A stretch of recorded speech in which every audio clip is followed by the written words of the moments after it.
Bienvenidos a Pino Suárez 2, domicilio del diálogo, desde esta galería de presidentes de la Suprema Corte de Justicia de la Nación. Tenemos el gran honor de recibir a Ignacio Marván Laborde, un gran amigo del Poder Judicial, un investigador muy destacado y muy reconocido. Ignacio, muchas gracias por estar con nosotros en el canal de la Corte. Enrique, como siempre me da mucho gusto estar aquí. Y estoy obligado a hablar muy sintéticamente de tu trayectoria, licenciado en Economía egresado de la Universidad Nacional Autónoma de México, profesor investigador y director actualmente de la División de Estudios Políticos del CIDE. Con eso ya tienes para entretenerte, Nacho. Sí, ya con eso. Líneas de investigación, especialidades, temas que dominas: federalismo, sistema constitucional, presidencialismo, gobierno de la Ciudad de México, y por supuesto pues eres un amante de la historia y un gran analista de nuestra realidad, motivo por el cual pues estamos muy interesados en conversar contigo. Tú escribiste un libro que es una referencia obligada, y después del presidencialismo. Lo escribiste en 1997, son reflexiones para la formación de un nuevo régimen. Es un libro, es un referente para analizar el acontecer político electoral de nuestro país en la historia reciente. ¿Qué ha cambiado de cuando terminaste ese libro ahora en México? Muchas cosas. Muchas cosas, pero hay una cosa curiosa en términos de sistema político y sistema constitucional. En realidad, toda la época del partido dominante, en realidad lo que hacía era suprimir la división de poderes y en buena medida el federalismo.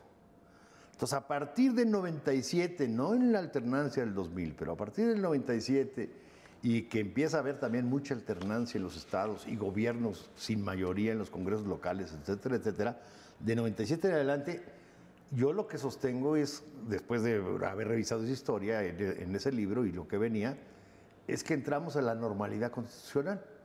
O sea, el sistema de división de poderes y de pesos y contrapesos establecido en la Constitución, que se había suprimido por los caudillos en el siglo XIX o por la hegemonía de un solo partido que suprimía los balances y los pesos y contrapesos, entró a caminar, y es un sistema muy complejo. O sea, yo creo que no podemos olvidarnos de que estamos en uno de los sistemas políticos constitucionales más complejos del mundo. Es decir, es presidencial, divide el poder entre ejecutivo, legislativo y judicial, y es federal, divide no nada más el poder entre estados y federación, sino además con municipios. Los países presidenciales y federales, que es la mayor distribución y complejidad del poder, en el mundo hay 4, Estados Unidos, Brasil, Argentina y México. Entonces entendamos, es decir, luego nos desesperamos y aquí no cambió nada. Pues toda esta fragmentación del poder está para que, si no hay acuerdo, permanezca el status quo en un sistema efectivamente muy complejo. En esta introducción que nos das, que es muy clara y que habla de la complejidad de las arenas en las que tenemos que transitar. De acuerdo a la Constitución, así no estoy diciendo cultura ni nada, De acuerdo a cómo lo determina la Constitución. Ha habido cambios muy importantes de cuando terminas este libro en 1997 y que se convierte en un referente. Pues ha pasado mucha agua debajo del río. Tenemos actualmente, bueno, después de esta alternancia histórica que se da en el año 2000, que a muchos deja insatisfechos, que a otros les rebasó expectativas, a otros se las dejó corta. ¿Cuál sería tu gran análisis del momento que vive México actualmente? Es decir, en el año 2013, el regreso del PRI, después de 12 años de un gobierno que por primera vez alternó la presidencia de la República después de la hegemonía de la que tú hablabas en su origen.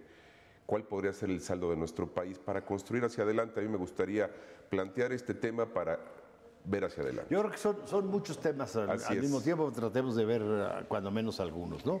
Es decir, en primer lugar hablan, bueno, llegó Peña Nieto, regresó el PRI. ¿Cuándo se fue?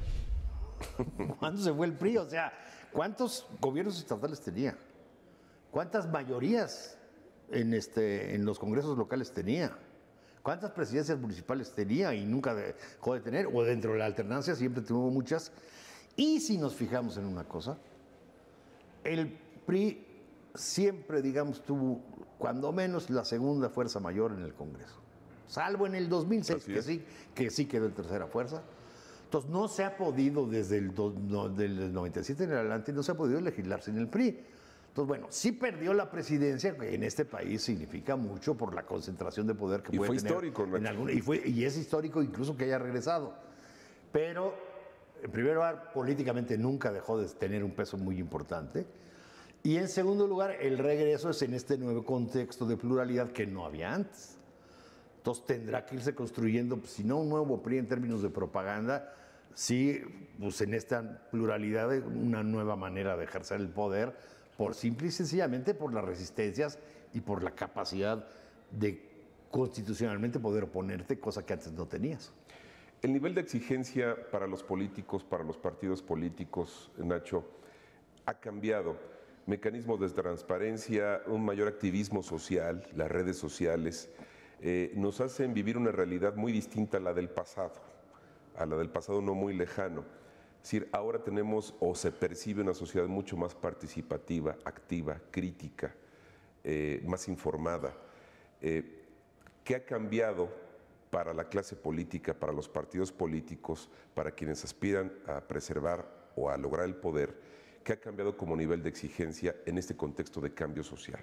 Que es muy claro. Mira, es muy importante, es clarísimo. Hay mucho mayor exhibición, mucho mayor capacidad de escrutinio, mucho mayor libertad de prensa, inclusive, por supuesto, y ya no digamos el fenómeno redes sociales, etcétera, etcétera. Entonces, ahí lo que yo es decir, nos permite más bien ejemplificar lo que no ha cambiado. Con eso convivimos todos los días y vemos, bueno, que cada día nos enteramos de algo nuevo. Es decir, el problema está en que sí, cada vez hay más escándalos, nos enteramos con pelos y señales de qué pasó, etcétera, etcétera, pero en la mayoría de los casos, desgraciadamente, comprobamos que no pasa nada. Es ahí donde está el problema. Sí, hay escándalo, etcétera, etcétera, pero ¿dónde quedó la sanción?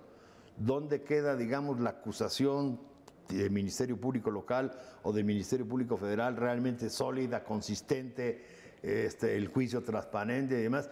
Muchas veces se da el escándalo y a la hora de la hora no pasa nada. Y eso sí genera mucha insatisfacción y genera mucho descontento e inclusive apatía, ¿no? ¿Cuál tendría que ser el detonador de cambio, digamos, abatir impunidad? Abatir impunidad, yo creo que ahí, es decir, cambiar una serie de cosas es mucho más complejo gobernar, se necesitan liderazgos mucho más capaces de convocar, quizás no a un gran proyecto nacional, sino más bien como tema por tema, una cosa así, pero donde sí hay un problema grave a nivel federal y a nivel estatal es en el de la impunidad, y luego la gente le achaca mucho eso al Poder Judicial. No, la acusación está en la Procuración de Justicia. Así es. Y mientras la Procuración de Justicia tenga un enorme margen para ejercer o no la acción penal de manera discrecional, que en todos lados la hay, pero que no haya responsabilidad si la ejerces o no la ejerces, es ahí donde seguirá habiendo impunidad. Y el eterno dilema, Nacho, de que la PGR sigue siendo parte del Ejecutivo Federal y no es un órgano independiente, digamos, del Poder Ejecutivo, y que, bueno, es quien integra averiguaciones. Ese es el punto. Y distinguir, sobre todo a la población que no es especialista y no tendría por qué serlo, sino quizá nosotros mucho más didácticos en explicar por qué una parte que es la llamada Fiscalía o la PGR integra, acusa, y el Poder Judicial resuelve sobre esa acusación, fija litis y determina un expediente de procuración e impartición de justicia. Son temas distintos. No, eso es muy importante y vámonos un poquito a la historia rápido. O sea, así fue en México hasta 1900. El que procuraba justicia era en la propia Suprema Corte de Justicia. Había, digamos, dos procuradores, un fiscal y un procurador. Y de ahí se derivaban jueces que procuraban justicia, que eran más arbitrarios que nuestros MPs. O sea, para resolver esa arbitrariedad, se separó en 1900, digamos, tomando el modelo francés un poco y también un poco del americano, la procuración de la impartición. De la impartición. Creo que el problema no es regresar, digamos, al modelo anterior, sino darle sí independencia a la Procuración de Justicia con respecto al Ejecutivo, y, sobre todo, independencia con responsabilidad. En todo el mundo hay cierto nivel de discrecionalidad, de oportunidad de ejerzo o no ejerzo la acción penal. El problema es que la ejerzas arbitrariamente o no la ejerzas arbitrariamente sin incurrir en responsabilidad. Hay un ejemplo muy claro. Todo el juicio, digamos, contra Nixon en el caso de Watergate, todo el proceso, digamos, etcétera, etcétera. Sí, ¿qué es lo que sucedió ahí? Llegó un momento en que el fiscal, digamos que sería nuestro procurador, si no acusa al presidente, el acusado es él. Sí, y aquí claro, siempre tienes el margen de que pues lo renuncio y pongo otro, ¿no? ¿Qué es lo que ha pasado en muchas ocasiones con temas delicados? Con temas delicados o simple y sencillamente hay esa posibilidad que te abre todo un campo de impunidad y seamos justos. Eso pasa no nada más a nivel federal, sino se reproduce en la Procuración de Justicia en las entidades federativas y en el Distrito Federal. Entonces, si no cerramos esa pinza, es difícil que pensemos que no va a haber impunidad. Yo sabía que íbamos a llegar a estos temas por tu lucidez, más que por el desarrollo mismo de un tema concreto para la entrevista. Los grandes pendientes de nuestro país, ya llegamos a uno, que es abatir la impunidad. Por supuesto, la educación seguirá siendo un tema permanente, un gran pendiente en la agenda nacional y a veces cambiando de cómo ve el partido en el poder la realidad nacional, pues se habla de pobreza, pero en un tema un poco populista, ¿no? Como una bandera para tratar de resultados, sino quizá erradicar el problema de raíz con acciones muy concretas y no tanto lucidoras políticamente. Pero ¿cuál sería para ti la agenda de grandes pendientes de nuestro país para resolverla a la luz del tema que quiero aterrizar, que es el Pacto por México? ¿Y qué te parece? Bueno, mira, el Pacto por México yo creo que es un acuerdo importante, no podemos menospreciarlo de ninguna manera, y que ya dio cuando menos un fruto muy importante, que es la reforma en telecomunicaciones. ¿Cuánto tiempo llevábamos discutiéndola? La ley que salió del Senado, la famosa ley Televisa, que no sabía cómo salir, no salía. Yo creo que el pacto sí es importante en eso, y el pacto, digamos, y la ley de telecomunicaciones sí pone el dedo, pone el punto el centro del problema en una cosa central, que son el derecho que tiene el público a la información, y a partir de eso se construye todo un modelo de telecomunicaciones, etc., que habrá mucho que trabajar y vendrán leyes secundarias y demás, pero la reforma, digamos, al sexto, en donde no es nada más derecho a estar informado, sino también el derecho a recibir información plural como un derecho humano, eso permitió construir otro modelo que está en construcción. Eso, sin lugar a dudas, el pacto fue muy importante. En educación, el pacto dio con sus bemoles, digamos, es más una reforma laboral que una reforma de la calidad de la educación. Vamos a ver cómo se va aterrizando en leyes secundarias. Bueno, primero la ley general, luego las leyes estatales, y realmente para instrumentar eso vas a tener que llegar al reglamento que se firma entre el CENTE y la Secretaría de Educación. O sea, hay todo un tramo para ver una reforma constitucional. ¿Qué quiere decir? ¿Qué quiere decir permanencia? Eso todavía nos falta. Ahí está puesto en la Constitución, pero todavía hay que hacer mucho trabajo a nivel general, a nivel estatal e incluso a nivel ya de la escuela, digamos, del plantel. Pero no deja de ser un cambio importante. Quedan en el pacto, yo creo que dos reformas que me parecen cruciales. Y dependiendo de la posición que tengas o no tengas, que es la energética y la fiscal.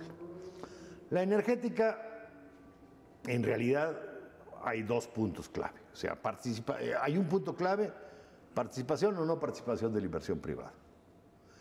Olvídate si le quieres llamar privatización o no, el punto es ese, es participación o no de la inversión. Si tú efectivamente quieres participación de la inversión privada en exploración y extracción de petróleo y en gas, necesitas cambiar la Constitución. O sea, hay dos puntos, uno en el 27 que prohíbe los contratos de riesgo, digamos que serían propios de este tipo de participación privada, y hay otro en el 25 y en el 28 que te dice que hay exclusividad del Estado, no rectoría. Sí, es completamente diferente. Rectoría es que tienes capacidad de regular, de fomentar, toda una serie de instrumentos de política económica. Exclusividad, en español es exclusividad, no puede aquí haber más que inversión, no necesariamente Pemex, pero no puede haber más que inversión pública en ello. Entonces, el punto es, las posiciones son se cambia o no se cambia la Constitución. Podemos modernizar la empresa. Y hay una especie de combo, ¿no, Nacho? Es decir, una reforma que pasa por reforma constitucional y otra que no necesariamente, Exacto. como vacunándose Tienes una reforma que no pasa, es decir, quieres darle certidumbre a la inversión privada, vas a tener que darle, para que sea atractiva, digamos, para los que potencialmente, vas a tener que modificar la Constitución. Pero eso también genera mucha desconfianza.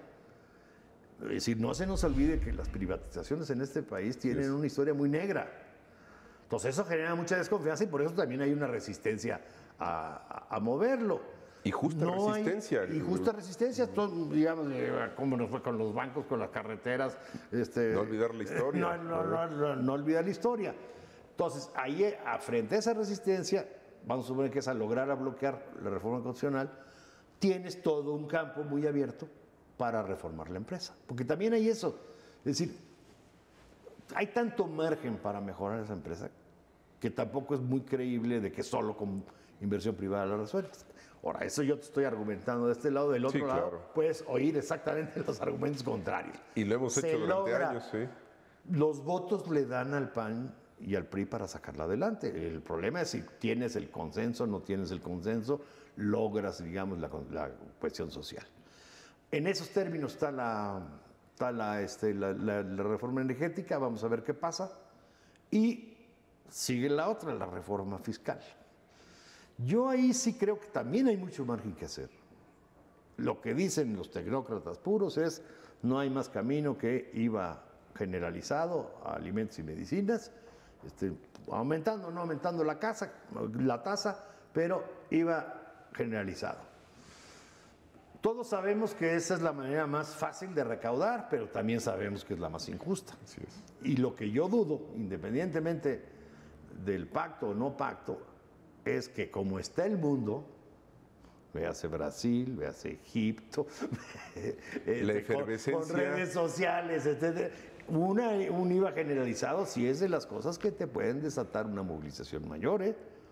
Entonces, la temperatura, si no tienes aquí la cuestión social y la temperatura del contexto mundial y de recesión de la misma economía a nivel mundial, o desaceleración o pobre crecimiento de la economía mundial, tampoco están dadas las condiciones, no están dadas las condiciones para una reforma, digamos, fiscal de ese tipo.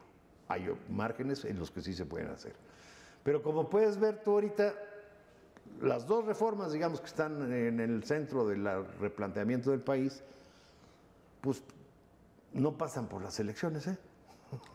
O sea, pase lo que pase en las elecciones locales, no necesariamente están atadas a eso, como se ha venido discutiendo desde mi punto de vista, yo creo que falsamente. Los costos para los partidos en su participación en el Pacto por México, sin duda, y yo también lo veo como tú lo diagnosticas, es un logro, es decir, el mensaje de sentar a las tres principales fuerzas a tratar de alcanzar acuerdos de manera formal, con reuniones públicas que tienen un ingrediente de transparencia que antes no habíamos visto, también hay que reconocerlo. Es una buena señal y es una buena noticia. Pero empezamos a ver que hay sectores en las tres fuerzas políticas, básicamente en el PRD, que no creen en ese diálogo o descalifican a los actores dentro del partido que han aceptado sentarse a la mesa. Y vemos tendencias recalcitrantes, de recriminación abierta. ¿Por qué Zambrano se sienta a la mesa? Y ve los senadores del PAN cómo reaccionan contra Madero. El PAN cómo ha desarrollado esta lucha intestina, ¿no? Donde han salido lastimados, obviamente. El PRI tratando de alcanzar los acuerdos y de que no se rompa el mismo pacto. Algunos dicen que el pacto ya rindió sus frutos, que ya quizás se agotó. Pareciera que no, quisiéramos pensar que no. Pero ¿esto a dónde nos lleva, Nacho? Es decir, el tema de las recriminaciones dentro de las fuerzas políticas que participan en el pacto nos da elementos para pensar que puede redituar a futuro o que ya se acabó. Mira, yo insisto, también vamos por partes. ¿Sí? Yo vuelvo al punto de que para mí particularmente la reforma en telecomunicaciones ya valió el pacto, no es poca cosa. Así es. Segundo, la situación dentro de los partidos. Con mayor profundidad o sin profundidad ideológica, en realidad esa disputa interna están disputándose que en diciembre los dos van a cambiar de dirección. Entonces es no hay que perder de vista no hay que perder de vista que es parte, digamos, de los reacomodos de fuerza. Evidentemente quienes ocupan ahorita la presidencia sacaron cierta ventaja, pero también tienen una resistencia interna y es parte de la disputa normal por la dirección dentro de cada uno de estos partidos. Creo que hay un punto que se quedó ahí en medio, que es la reforma política. Entonces, hay unos puntos ahí que se van a articular. Hay una contrapropuesta ya de los senadores que también dicen, bueno, nosotros también tenemos nuestra reforma política, aliados PAN y PRD, sí, también tenemos nuestra reforma política. Entonces yo creo que en la medida en que sí hay particularmente cosas electorales que es muy urgente arreglar, como el exceso en los dineros, la falta de fiscalización. Muchos temas pendientes que no se han aterrizado. Temas, pero además cada vez más muy concretitos. Creo que arreglando, si logran los tres fuerzas, digamos, realmente arreglar esos temas, podrán irse desarrollando algunos otros temas del pacto. Pero quiero insistir, los otros dos grandes puntos, que es energética y fiscal, no necesariamente dependen de eso. Hay límites muy claros en donde, a ver, IVA generalizado en alimentos, sí o no, pues van a jalar unos y otros no, porque unos están convencidos de una cosa y otros están convencidos de la otra. Inversión privada en gas y en petróleo, pues unos dicen que sí y otros dicen que no, y no necesariamente van a jalar juntos porque hay convicción profunda de uno o del otro. Y jamás habrá unanimidad ahí. Jamás habrá unanimidad.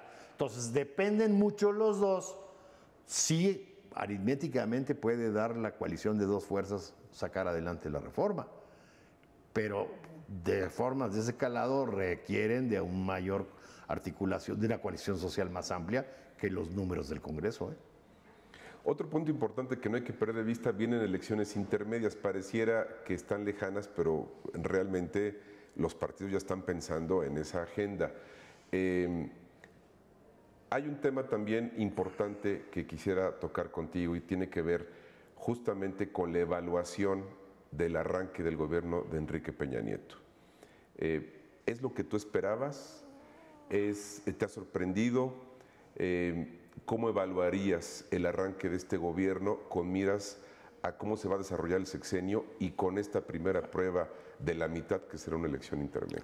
Fíjate que es muy bueno el momento de la pregunta, porque precisamente con el famoso Pacto por México, en febrero, marzo todavía, hasta una propaganda internacional de una profunda campaña de lanzamiento y sí fue una plataforma, digamos, alguien que llega cuestionado, que si exceso de gasto, que si compró la elección, que si no compró la elección, y llega a relanzarse incluso a nivel internacional. Finalmente, la economía no ha podido crecer, inclusive las perspectivas han ido a la baja, y la parte electoral, pues, lo que vimos fue bastante lamentable para estas elecciones intermedias. O sea, no se muestra más bien un gran cambio. Se recrudeció la violencia en la cuestión electoral.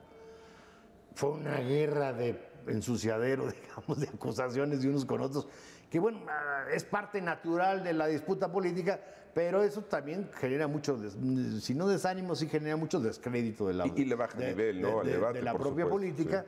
Sí. Y curiosamente, en ese contexto, digamos, los peñistas decían todavía en marzo, en febrero, marzo, de que, pues, híjole, ¿qué vamos a hacer? Vamos a arrasar con todo. Todo parece indicar que habrá una distribución más o menos normal del poder y unos ganaron unas y van a perder otras y que el panorama sigue más o menos dentro del status quo. Entonces, ese lanzamiento fue, digamos, muy quizás prematuro, quizás demasiado publicitado, y nos damos cuenta con esta elección intermedia y con otros ingredientes, pues que seguimos en la normalidad. No hay algo que destrabe algunas cosas que nos urge destrabar. Tocabas tú el tema de la reforma política, que hay muchos pendientes que se ven con claridad, sobre todo en los desgastes que de repente observamos en los temas nacionales. Pero un tema que han evadido sistemáticamente los partidos políticos es el de las candidaturas ciudadanas o candidaturas independientes. Y parece que uno de los grandes temas que está presente siempre en la opinión pública es que se dé la posibilidad real de que un ciudadano pueda acceder al poder sin pasar por el filtro de los partidos. Y es un tema delicado para los propios partidos por razones de supervivencia natural. Mira, tocas un tema muy, muy importante porque vamos a ponerlo en su justa dimensión, ¿no es cierto? En todo el mundo, o en el mundo democrático, por decirlo de alguna manera, hay candidaturas independientes. Pero si tú revisas, tampoco hacen la gran diferencia, pero sí tienen un ingrediente muy importante, que son o un acicate o una amenaza a los partidos, para que si no ponen un candidato adecuado, etcétera, etcétera, con capacidad y responsabilidad, por otro lado salga alguien y entonces eso obliga a los partidos a una mejor selección como mínimo. Y segundo, creo que tampoco debemos crearnos, es decir, siendo este acicate o siendo esta posible amenaza que los obligue a trabajar mejor, en el mundo depende mucho del nivel de la elección. O sea, para la presidencia de la República, pues ¿quiénes van a tener realmente los recursos, el dinero, etcétera, etcétera? O para las cámaras federales. Conforme bajamos el nivel de la circunscripción, y particularmente a nivel municipal, se vuelven importantísimas.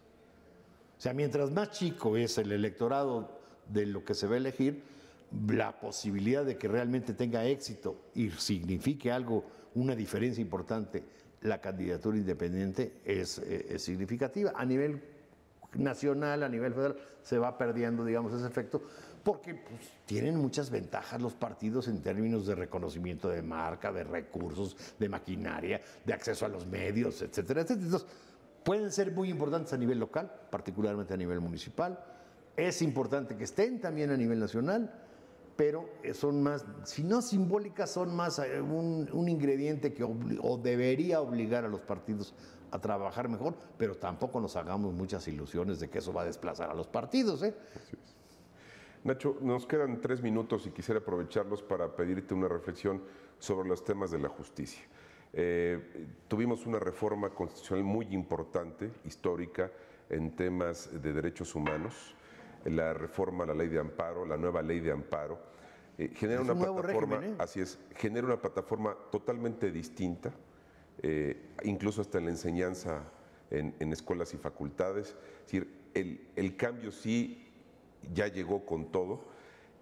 ¿Qué expectativas o qué reflexión te abren a ti como analista y conocedor de los temas constitucionales esta oportunidad de cambio que ya se refleja en las leyes y en la propia Constitución? El cambio no ya llegó, el cambio está abierta la posibilidad, digamos, y en el papel está el cambio de manera muy, muy importante.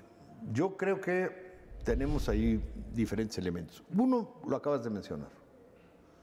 O sea, con los abogados que hoy tenemos en México, van a ser o pueden ser la resistencia fundamental a ese cambio, ¿eh? No nada más la autoridad. Entonces, mientras los abogados no se introyecten, digamos, de este nuevo tipo de derechos, los ejerzan con responsabilidad, con una, digamos, mucho más, de manera mucho más abierta, los abogados son clave. La nueva formación y la responsabilidad de los abogados y la calidad de los abogados es clave para ir construyendo este nuevo Claro, porque estado. Activan la maquinaria. Así es. Ellos son, finalmente, digo, somos el público en general, pero quien decide cómo llevar un caso, si llevarlo o no llevarlo y con qué calidad llevarlo, finalmente son los abogados y se va a necesitar buena preparación. En la parte de los jueces tengo entendido que es disparejo a nivel de las diferentes entidades. Sé que aquí había un esfuerzo muy grande de capacitación que encabezó en su momento el ministro Gudiño, digamos que en paz descanse, y que estaba muy involucrado en eso. Hay estados más rezagados y en donde yo no veo que se haya hecho nada, ni a nivel federal, ni a nivel local, es en procuración, con el tema que iniciamos la charla. Así es, con ese pues sí, órale, qué bueno.